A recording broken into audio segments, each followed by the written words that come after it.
SLINEX द्वीपीय नौसैनिक अभ्यास का बिगुल बज चुका है। अगले 4 दिनों तक समंदर में नौसेना के युद्ध कौशल का प्रदर्शन होगा।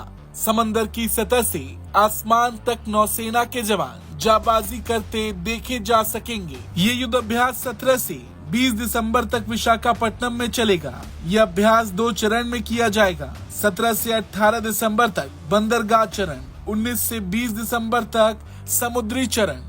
2005 में शुरू किया गया स्लाइनेक्स द्वीपीय नौसैनिक अभ्यासों की एक महत्वपूर्ण कड़ी है। इससे पिछले कुछ वर्षों में भारत और श्रीलंका के बीच समुद्री सहयोग बढ़ा है। इसमें भारत की तरफ से भारतीय नौसेना जहाज INS सुमित्रा, पूर्वी बेड़े का एक नेवल ऑफशोर पेट्रोलिंग वेसल और स्पेशल फोर्सेस टीम भाग लेगी। SLNS सयूरा एक ऑफशोर पेट्रोलिंग वेसल और स्पेशल फोर्स भाग लेगी। अभ्यास 17 दिसंबर 2024 को शुरू हो चुका है। ये पोर्ट फेज है। 19 दिसंबर को शुरू होने वाली समुद्री चरण में विशेष बलों के संचालन, बंदूक फायरिंग, संचार अभ्यास और इसके साथ ही साथ नाविक अभ्यास, नेविगेशन विकास और हेलीकॉप्टर संचालन सहित संयुक्त अभ्यास शामिल होंगे। पिछले कुछ सालों में स्लाइनेक्स का दायरा बढ़ा है। इससे दोनों नौसेनाओं के अंतर संचालन क्षमता बढ़ाने और सर्वोत्तम प्रथाओं को साझा करने में मदद मिली है। 2024 के इस संस्करण का उद्देश्य भारत और श्रीलंका के बीच मजबूत समुद्री संबंधों को और मजबूत करना है। साथ ही साथ सुरक्षित, संरक्षित और नियम आधारित समुद्री वातावरण को भी बढ़ावा देना है।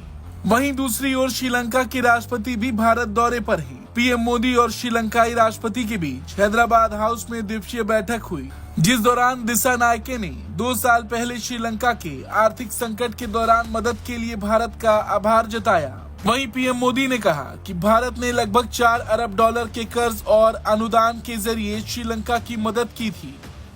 श्रीलंकाई राष्ट्रपति दिसानायके ने PM मोदी से मुलाकात के बाद कहा कि उनके देश की जमीन का इस्तेमाल भारत को हानि पहुंचाने वाली गतिविधियों के लिए नहीं किया जाएगा। 15 दिसंबर शाम दिल्ली पहुंचे राष्ट्रपति दिसानायके 17 दिसंबर तक भारत के स्टेट विजिट पर हैं।